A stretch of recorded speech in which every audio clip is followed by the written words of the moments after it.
it's Liz Yuille from Old Stables Crafts. Thank you for joining me again today. And today I have got this enormous big box for you. This does use 12 by 12 paper, so I'm just putting it out there. It's using the Animal Outing Designer Series paper, Animal Expedition Designer Series paper and the Animal Outing bundle. So it's the stamp set and the matching dies. Just to remind you, this is carrying over into the new annual catalogue, but if you wait until after the 4th of June, rather than getting it at 10% off for buying the two bits together, you'll have to pay full price for both the stamp set and the dies. So if you like this set, just saying, save yourself some money. So this uses, as I say, 12 by 12 paper, and it's a 6-inch square box, and it's 3 inches deep. So let's get started, and I will show you how I've made it. And do you like my new floral grid paper? It's gorgeous, just saying. So actually, let's just adjust, because I think I can get slightly further. Yeah. It is absolutely gorgeous. I would just say, I was assuming it was going to come in a pad, and I've actually stuck this to my pad because it comes in single sheets, which is lovely. So I've just stuck it to the top of my pad because I kind of like having the extra sheets underneath. So, what else can I tell you about it? It's the same price as the ordinary grid paper, but you only get 50 sheets instead of 100, and it is single-sided. But it is gorgeous. I mean, look at that floral. Oh, I almost don't want to use it. Right, so you need 2 sheets of Designer Series paper, and I'm using Berry Burst this time. And I'm not Designer Series paper, it's 12 by 12, for crying out loud. So I'm using Berry Burst this time because Berry Burst, along with Lemon Lime Twist, which I used for the other box, is retiring because it's an in colour, and the in colour is going at the end of May, beginning of June. So if you want it, you know what to do. So this is the 12 by 12 pack, and you get each of the in colours in it. So I am using a different Designer Series, or a different pattern. I'm using this Designer Series paper, and it's got the Berry Burst in it, which is why I've chosen it. Now, these are basically full sheets of 12 by 12, except one of them I have taken the smallest little amount off 2 sides. So I've taken this amount, which is about a 1/16 of an inch, off each of 2 sides. So this one is slightly smaller. This will form the base. And there's a reason I do that. It's because it's the very much easiest way of making sure that your box fits together beautifully. I mean, look at this. This is what I call a snug box. So that is why I do it. And you don't have to do silly little shims or anything like that. You just trim a 1/16 of an inch off and you're good to go. So score at 3 inches on each side. I always, when I am making a square box, do turn the card rather than assume that I am actually starting with a square. I always turn the card, and then you know that the measurement is 3 inches. If I were, even if this was fully square, if I was to go over to the 9-inch mark, I couldn't guarantee that it's going to be exactly 3 inches from the edge to the centre, but I'm fairly certain that this would be.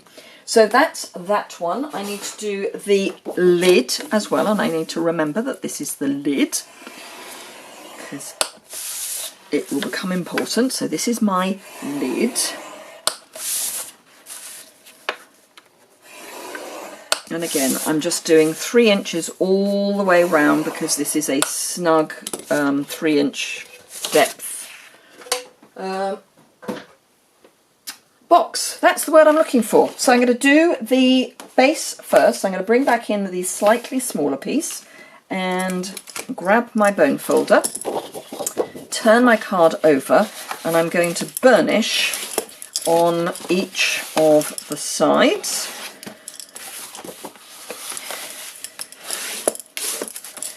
so that we've got a good crease. And then I need my large scissors for this. You can do it with just snips, but I find it easier with a larger pair of scissors. I'm just going to wedge, trim straight down, and then wedge, so that you end up with that shape. And then I'm going to do that in a Catherine wheel, because it's a square. When I do squares, I do a Catherine wheel, and I'm just going to wedge as I go round. But you're basically cutting off the score line, not very well in that case. Let's do that better. That's better. I think I might just learn from that and cut my straight line before I wedge. So straight line, and I'm cutting away the score line, and then literally take it off. So last one, wedge, cut away the score line, and then get rid of it completely. So you end up with, it's such a big box, it's difficult to show you, but you're having this shape in each corner. Right, this is where I hope that one of my glues has actually got some glue in it. That one feels good. So you can use tear and tape for this. I would not use snail. I like liquid adhesive because it gets a really good stick. So I'm going to paint my multi-purpose adhesive on each of the 4 flaps.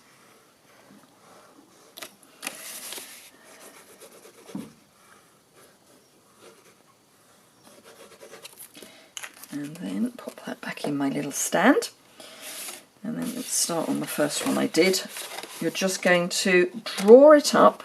I'll show you probably better on the final one. I kind of smudge it a bit just to get the adhesive really worked in, and then glue it in place, and we'll come back and make a better seam of that in a moment. And then just keep going round, and as I say, just sort of smudge it in together, and then stick, smudge it in, and stick. And it does mean you get this little bit of wiggle room. And then I go in with my bone folder and give it a really good press, particularly up to the score line here. And then the last one. So I'm literally just going in and pushing. And that is our base, beautifully stuck together. So we're going to do more or less the same thing with the lid. So again, we're going to burnish all the way. So I hope you have been looking at the clearance rack, because there's been some amazing stuff on there. And then just again, we're just going to trim in the same way. It was updated yesterday morning. I have posted on my website and on my Facebook business page about it, so hopefully you have seen all the gen. I would send a newsletter for those of you that are signed up to my newsletter, but things have been selling out literally as you watch. So the moment I hit send on the newsletter telling you what's in it, what's in the clearance rack, it will be out of date. So please don't miss out on the clearance rack. And obviously the last chance products are still around, some of them. Some of them are already getting low inventory. So now there is some confusion about the last chance products because stamp sets that we know are carrying over are listed, as are bundles. Now, bundles are always listed because they are not bundles when they are carried over. Right, I'm going to stick my designer series paper on at this point because it's easier to do it when it's flat. Now, this is 5 5/8 square, and then I've done 5 5/8 by 2 7/8 for the sides. Just leaves a little bit of margin. That's the word I'm looking for. So yes, all the bundles are always on the retirement list because they don't carry over as a bundle. But the stamps that are carrying over are also listed as last chance because at the moment they are available in either clear or wood. But when they're in the new catalogue, they will be cling. The only exception is if you're in North America, and that's to do with the background stamps. For some reason, those are still going to be on wood mount. Why, I do not know, because frankly, I wouldn't want to pick up a wood mount stamp for a background stamp because they're huge. So I really don't get that, but anyway, that is the only exception. Now, remember when you're sticking your sides on, I've merrily put the top on upside down, but the sides do need to be the right way up.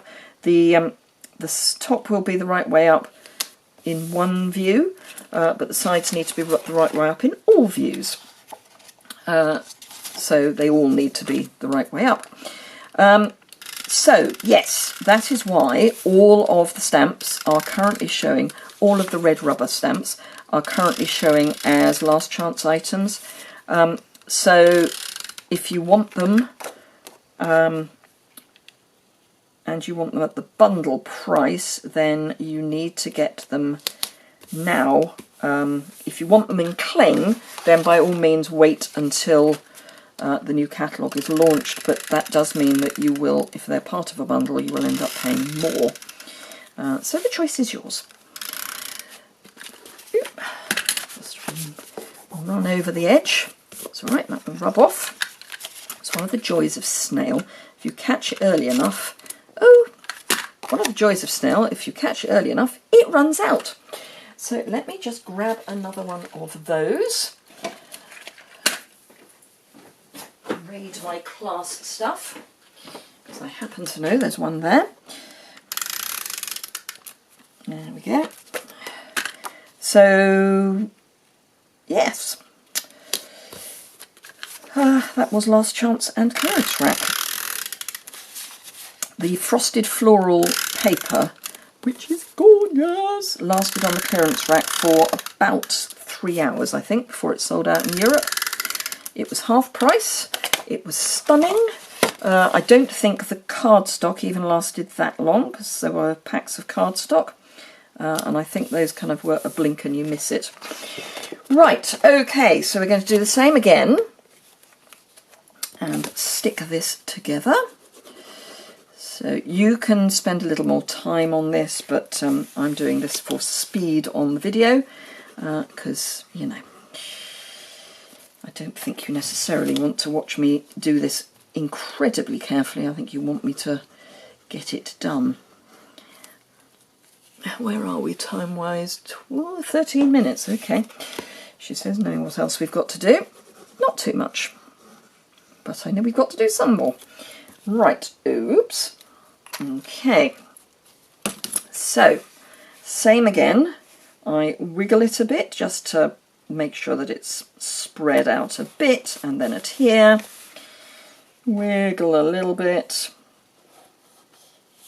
and stick, just making sure that's square, wiggle a little bit and stick, and again wiggle a little bit, just helps spread the glue, and stick, and then go in with your bone folder and spread it out nicely. Try not to do what I've just done, which is squish it out the sides. It will dry clear, so it's not the end of the world, but you kind of don't want it to... moment of truth time. Now let's do this way up. How is that for an incredibly well-fitting box? I think that's pretty good if I say so myself. Right, I have got some Berry Burst mini ruffle ribbon. Again, this will be going because it's in an in colour, but it goes beautifully because, of course, all of our colour coordination works really well because it's colour coordinated. So the Berry Burst is Berry Burst, whether it's in ribbon or in cardstock. I'm going to miss this ruffle ribbon because it's gorgeous. Right, so just pop that under there.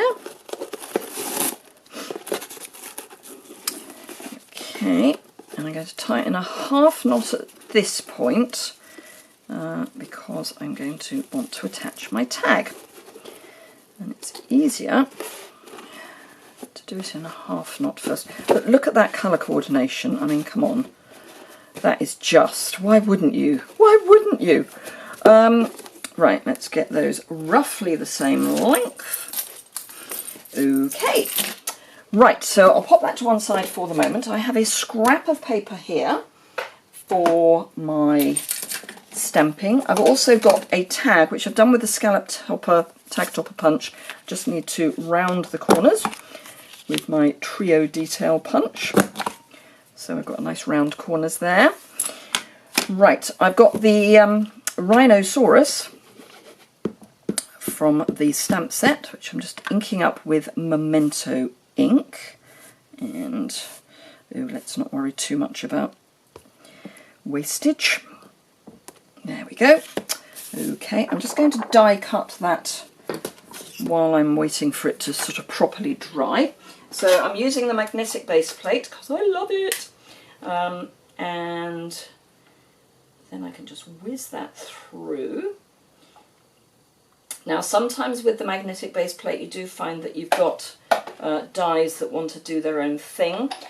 This is a big enough die that that's not an issue.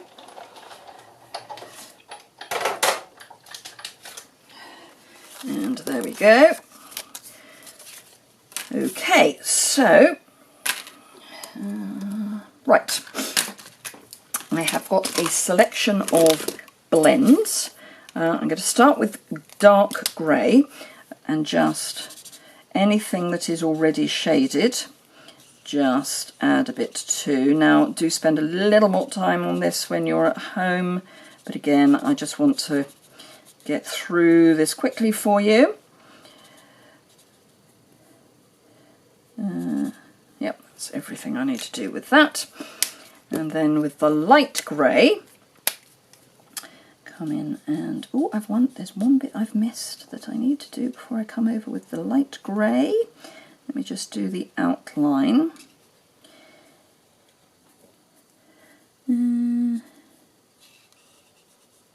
Tail. You can tell I'm concentrating because I've gone quiet. Right, now the one thing I just want to do, I've got the light Calypso Coral, and I'm just doing his nostrils in that. It looks really quite exciting at this point. However, when you come in with your grey, it tones it down. But it just means it gets that kind of bit of pink that they would have in real life. And as I say, just spend a wee bit more time doing this than I am. I really am doing this as speed colouring, but you get the general idea.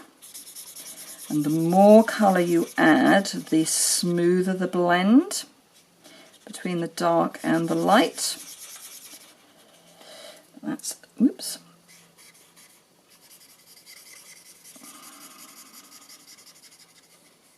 There we go. So that's that. Then dark crumb cake. Whoops. For his tusk. And I'm also going to do the bird's beak in that. And then light crumb cake over the top.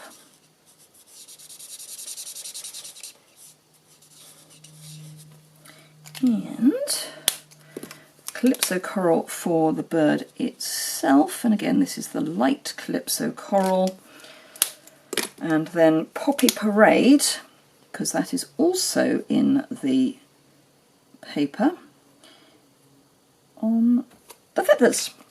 So that is our, I've already got a dirty mark. Right, sorry about that. How sad am I? Okay, so we will grab, this is the A Big Thank You, or thanks a big time, that's it. So we're going to come in and just pop that there. Thank you big time, again in memento. And get rid of those before I put my fist in them. Then I just want probably 3 of that size and 1 of the babies, just so we can pop it up on our tag. Now you may be asking why I didn't stamp straight onto the tag, and that is why, because it will bleed through. Pop that on there. Bring back our box, and then now I've got to do this the right way around. Is it that one? Oops. Let's do this. It's going to be this one. Okay. So I'm going to pop it on my ribbon, because pop it on my ribbon the right way up. That's the right way up, because then what I'm going to do is tie my bow with that as part of the loop, and then as if by magic it is already on the parcel. And then trim your ribbon ends and you are good to go. So there is that little chappy. And this one. Now this one I used the Lemon Lime Twist Ombre ribbon. The background of this paper is not, if you look at it, is not pure Whisper White. So because this is on the Vanilla Ombre, it works really nicely with this paper. And again, this obviously isn't going to be with us because it's Lemon Lime Twist. But anyway, I hope you enjoyed that. If you did, give it a thumbs up. If you don't already subscribe, please hit the subscribe button. I would be very grateful if you would. The more subscribers that a channel gets, the more publicity it gets, and that obviously helps. When you order, if you're in the UK, do remember, just click on the Shop Now button below. There's a link to my online store in the description bar below. If you want to see close-up photos and the list of what I've used, that will be on the associated blog post, as will the dimensions, and that again is in the description bar below. What can I tell you? Newsletter, if you wish to sign up for my newsletter and you don't already, you can do that over on my website. If you shop with me, please remember to use the host code if your order is under £150 and more than 20, because then you get to share in the host rewards, which is my way of saying thank you very much for shopping with me. I give back my the host rewards to my customers, because you're the people that have spent the money, so you should get the money back. Thank you very much indeed for watching. If you've got any questions or comments, description bar below, drop me an email, any of those good things, and I would be delighted to hear from you. Thank you very much indeed, and I look forward to hearing from you and seeing you again very soon. Bye!